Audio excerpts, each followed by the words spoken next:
Right. Can the Rams win the NFC West? That's coming up on Locked On Rams. You are Locked On Rams, your daily Los Angeles Rams podcast. Part of the Locked On Podcast Network, your team every day.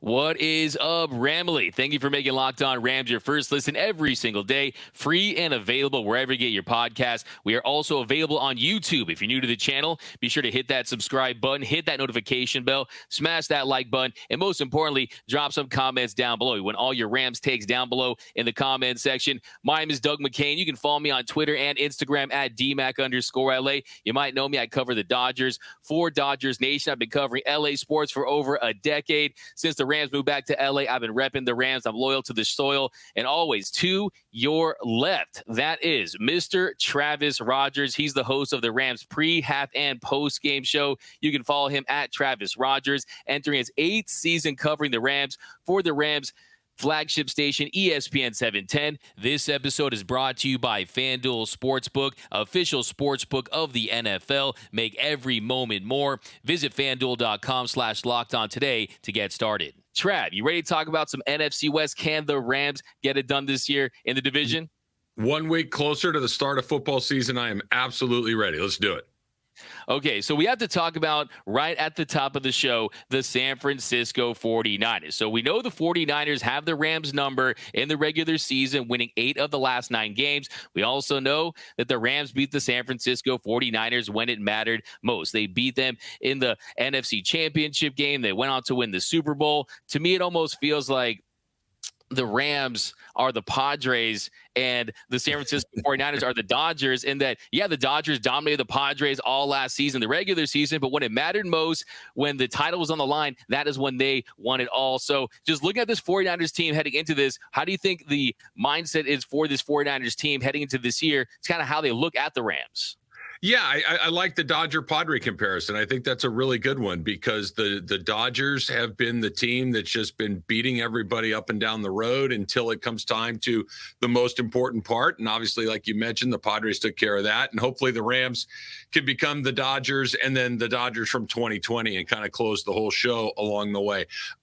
They got a long way to go to catch up to the 49ers. The 49ers have been better than the Rams, full stop, minus the NFC Championship game just 2 seasons ago. Now, the good news is if you're looking at this and you're trying to figure out how the Rams land next to the 49ers is I think the 49ers have a big question mark coming into this season. Now, the Rams also have a bunch of big question marks as well, but the 49ers probably have one at the most important position, and that's at the quarterback spot. What exactly is that going to look like? We saw Brock Purdy get hurt in the NFC Championship game against the Philadelphia Eagles. So is he going to be healthy? Is he going to be ready? And then there's a whole nother level of Brock Purdy, and don't get me wrong, there's no shade here at all. Brock Purdy was great for them last year. I'm going to need to see it again. This to continue our Dodger metaphor here. He's kind of like Tony Gonsolin. Yes, it was very, very good. Yes, I was very impressed. I'm thrilled to have seen it. But when it's somebody you get it from who you might not be expecting it from, that second time through, I think, is just as important. Now, Gonsolin's done a good job with the Dodgers. Can Brock Purdy do it again? He was Mr. Irrelevant for a reason. I know that sometimes guys pop at different points, but I think there's a big question there. What do they do with Trey Lance? Trey Lance was the 3rd pick overall in the draft not that long ago. And this is a weird thing. We don't see this very often. Trey Lance, we don't know if he's any good or not. The 49ers don't know if he's any good or not. He could be amazing. He could be terrible. There's no data on Trey Lance. He hasn't played. So you have this guy that you spent all this money and draft capital to go get in Trey Lance. You have another guy that you kind of stumbled into in Brock Purdy as Mr. Irrelevant. I don't know which direction you go here if you're Kyle Shanahan. And I think that that's the one thing that can kind of make a football team in a weird spot is not having a clear leader at quarterback. And right now, I don't know if the San Francisco 49ers do. Yeah, no, I think you present all the big questions that they do have. You look at that quarterback position. That is the number one question in San Francisco. And I think it's an advantage for the Rams, the fact that they play them early in the year, play them in the second week of the season when there is still going to be some doubts. And also, you have Sam Darnold into the fold. And we know that Kyle Shanahan, he is the quarterback's whisperer. He can optimize quarterbacks up in San Francisco. They're almost agnostic at that position. Whoever you plug in, they can get results out of and productivity out of. But I think it's going to be very interesting because you mentioned Trey Lance, and that is what I look at. I mean, there's the whole sunk cost fallacy, the fact that, as you mentioned, they trade up to get him. He was the third overall pick. And look, the reality is he goes into a monsoon last season and he gets injured. I mean, let's see how Brock Purdy would have fared there. We know that Brock Purdy, he was one of the feel-good stories of the NFL last year. He wasn't Purdy good. He was really good for that San Francisco team. Goes 7-0, then he loses that playoff game on the road. And look, there's veteran quarterbacks that don't have 2 playoff wins. So he's already gotten off the schneid with that. But the question I have is, has the clock struck midnight on Purdy? Will Cinderella turn into a pumpkin? I mean, from what you saw from him last season, of course, played very well.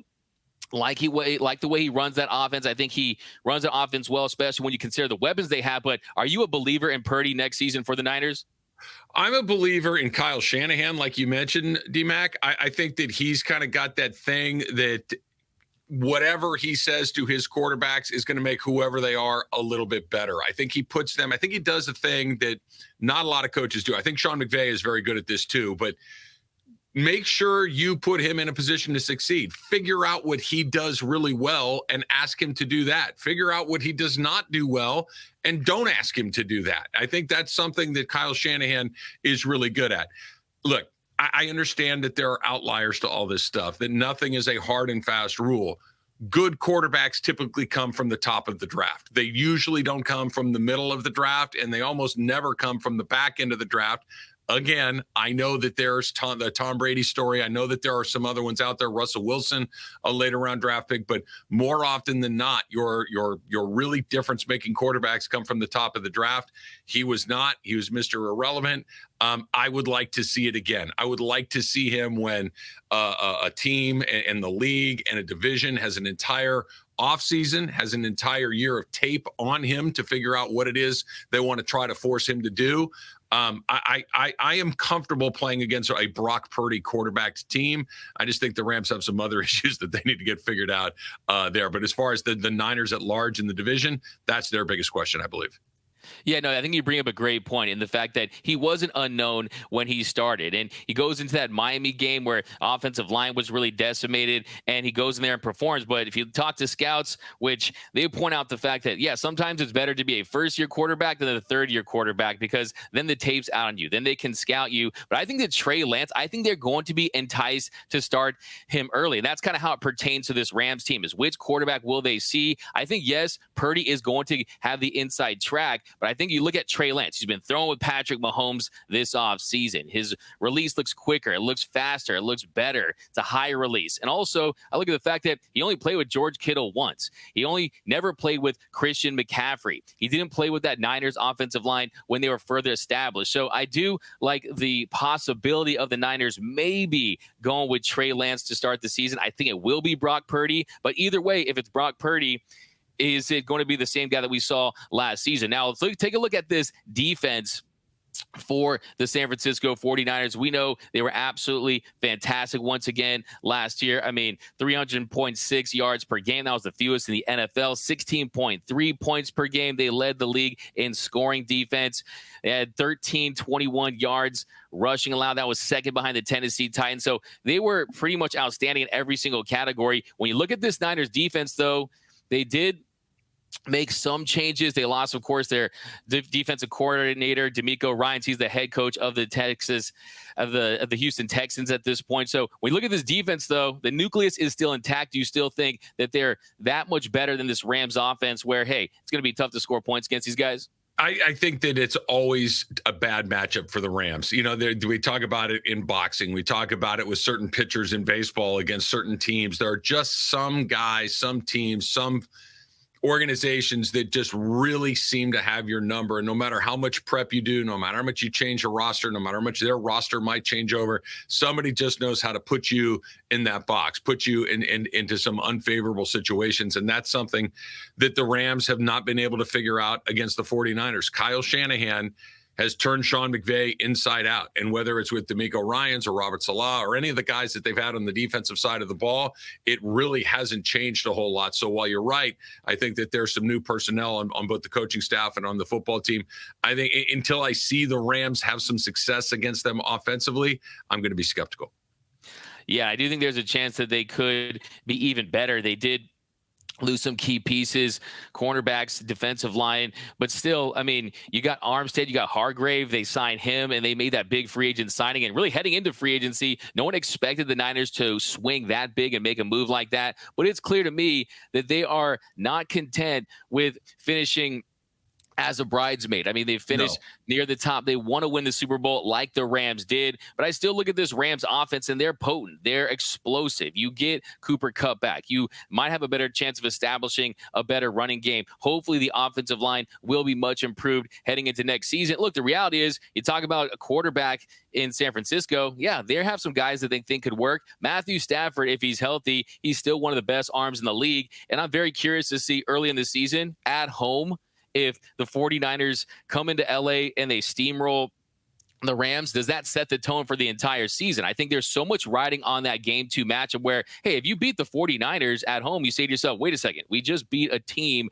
that is favored to win the Super Bowl by a lot of pundits. They're at least in the mix for sure. And I think that would go a long way to really setting the tone for the season for the Rams. But coming up next, we're going to talk about the other teams in the division, starting with the Seattle Seahawks. That's coming up next on Locked On Rams.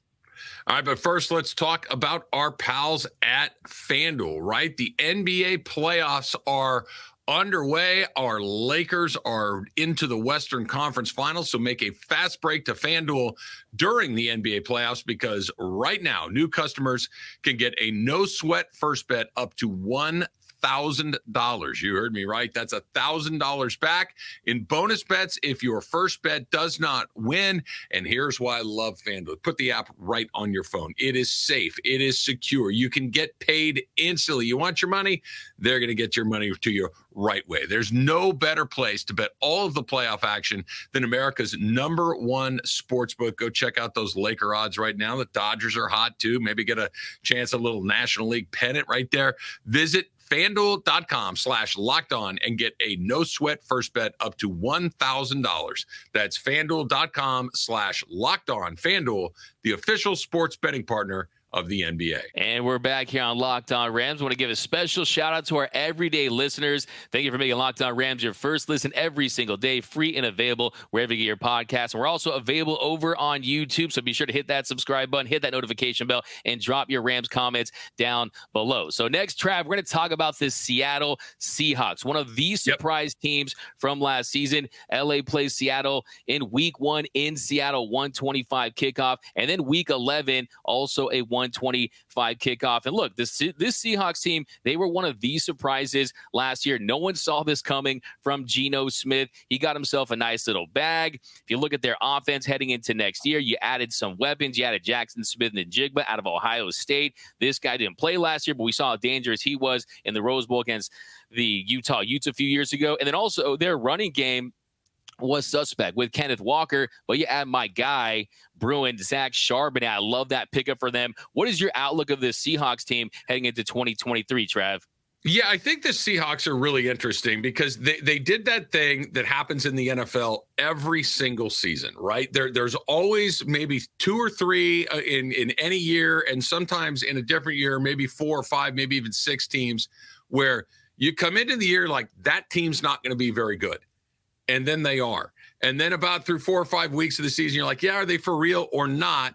And they are. And that was the Seattle Seahawks last year. Last year, like you said, they trade Russell Wilson. They make that big move to send him to Denver. They get a bunch of draft picks coming back in.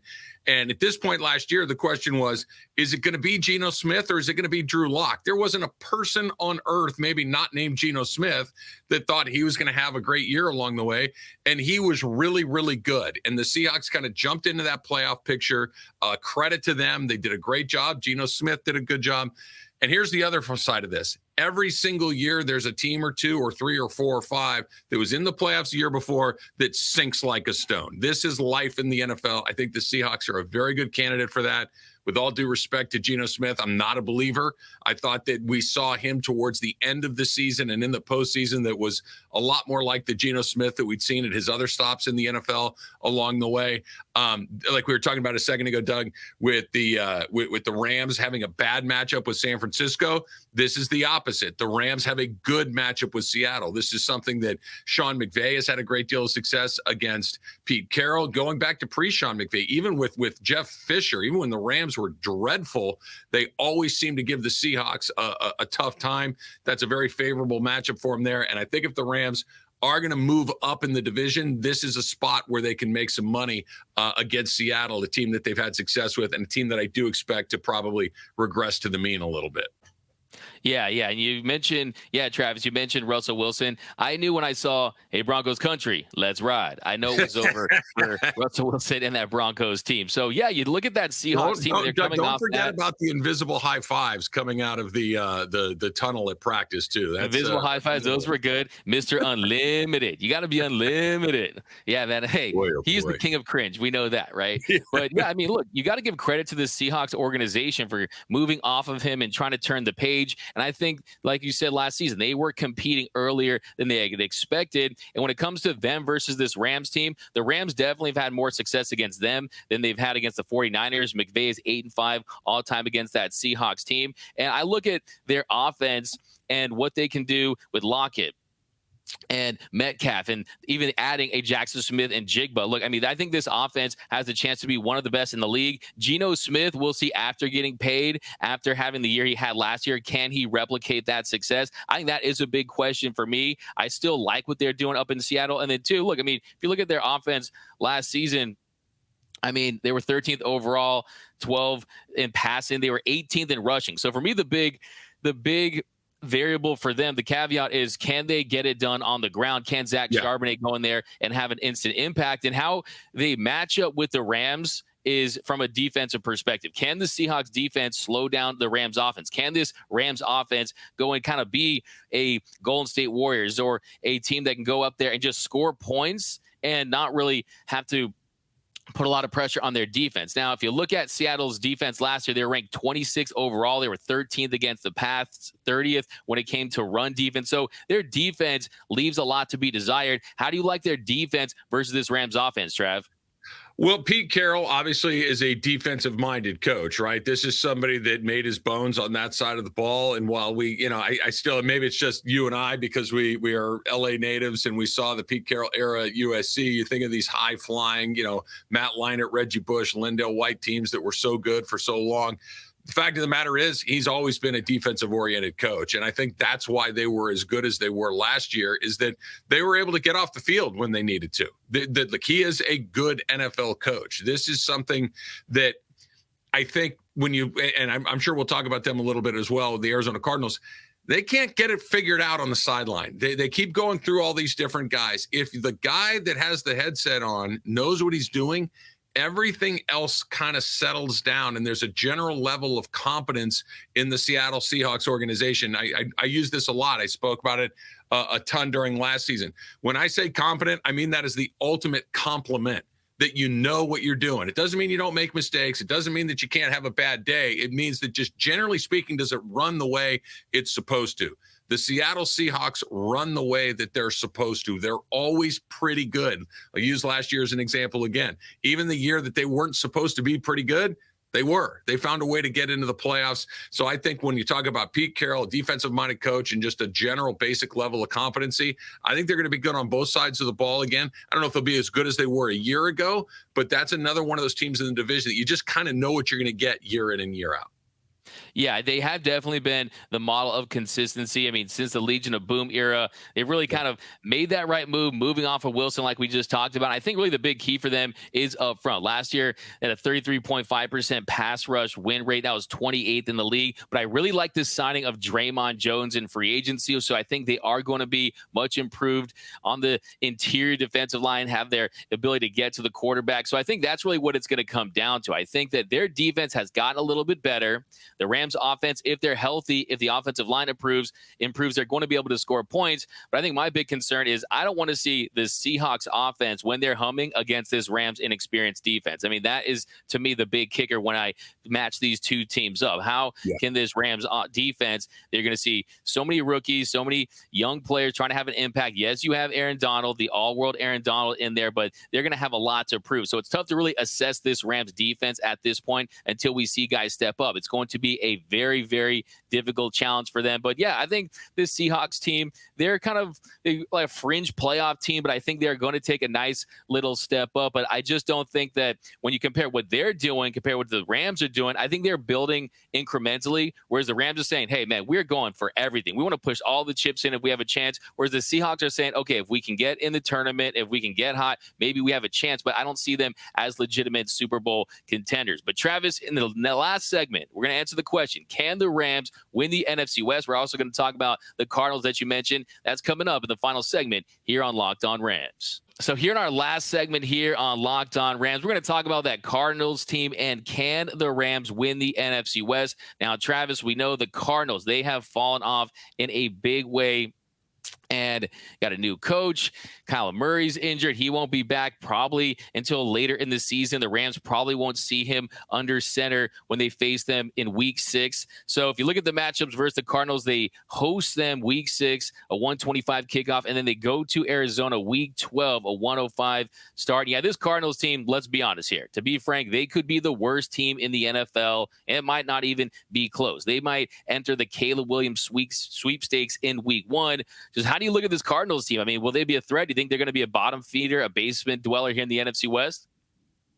I think the Cardinals are in that worst spot that you can be in when it comes to an NFL team. I think that they are the fourth team and obviously in this division, but the Rams obviously have a lot of questions of their own. But Arizona's done the thing that I don't think you can do, and that is they made a terrible decision at a quarterback, and then they doubled down on it. Right, that they decided to take Kyler Murray, number 1 overall, which is fine. You know, sometimes you miss on that pick. They decided to take a guy that is a smaller player, where traditionally in the NFL that has not worked out particularly well. And then he's had moments where he's been really good, and there's been a lot of moments where he has not. We know about all the nonsense, whether it's true or not, about him having the video game clause in his contract and all that he has to do his homework and whatnot. Here's the fact that that's even in the ether, in the universe, is a bad thing. They got rid of the coach instead of the quarterback. They bring in a new guy in Jonathan Gannon. I don't know. We'll see. I believe this to be true in my DNA. If your ownership is bad, you have virtually no chance. And the ownership has been bad in Arizona for a very, very, very long time. Once in a while, you'll stumble into some talent. Once in a while, you're going to stumble into a favorable schedule. You're going to win some games that maybe you shouldn't. But this is an Arizona team that a year or two ago had a really good roster. They had some good players. It seemed like they were headed in the right direction. Fast forward now, you got a quarterback making a ton of money, very little talent on the rest of the field, another new coach. I can't even go, the amount of times I've seen a new Arizona Cardinals coach sitting here doing my Rams pre-half and post show. I probably couldn't even list them all over the last 8 years. This is an opportunity for the Rams to win some games. Now, you said something interesting, I think, Doug, that maybe the Cardinals could be in the Caleb Williams sweepstakes as well. They might be ahead of the Rams when it comes time to draft, but because they've already made that commitment to Kyler Murray, are they ready to pull the ripcord on that, to decide not to go there, to decide to continue to go with Murray? And would they be willing to trade that pick, to move back in that pick? And because the Rams not only need to get near the top, if that's in fact what they want to do, but they need the guys that may be in front of them to have quarterback situations figured out. That's why I don't mind if the Texans are in front of them. The Chicago Bears are in front of them. They have a quarterback problem, or at least a quarterback issue that they're trying to solve with the players that they've drafted and signed. The Rams they don't need the Raiders in front of them. They don't need the Tampa Bay Buccaneers in front of them. Teams that are in flux is finding that guy. So Arizona ahead of them is not the end of the world. Yeah, and I think it's a fantastic point about Kyler Murray. How engaged is he? Do they have the right coaching down in Arizona? And yeah, they're really in a low point as a franchise, considering they committed so much money on Kyler Murray. They made him the guy you pick Josh Rosen in the first round, and then you move off of him after 1 year. But look, you saw why they drafted him. He was very enticing. He's a very intriguing talent to go after. I mean, with his speed, with his quickness. But yeah, he's a guy that you just wonder about his commitment level. And I looked it up, and there is a Call of Duty coming out in December. So that's after the Rams play them in Arizona on November 26th. So it'd be nice if maybe he'll get a beta version. He'll get an early release, and he'll get an early. That's a good point. He might get an early release, so that could be in the Rams' favor there. And look, I think he should focus on trying to become the cover athlete for Madden than playing COD as much as he does. But still, I look at this Arizona team as a team that isn't going to be a threat in this division. The question is, can the Rams get 2 wins against them? And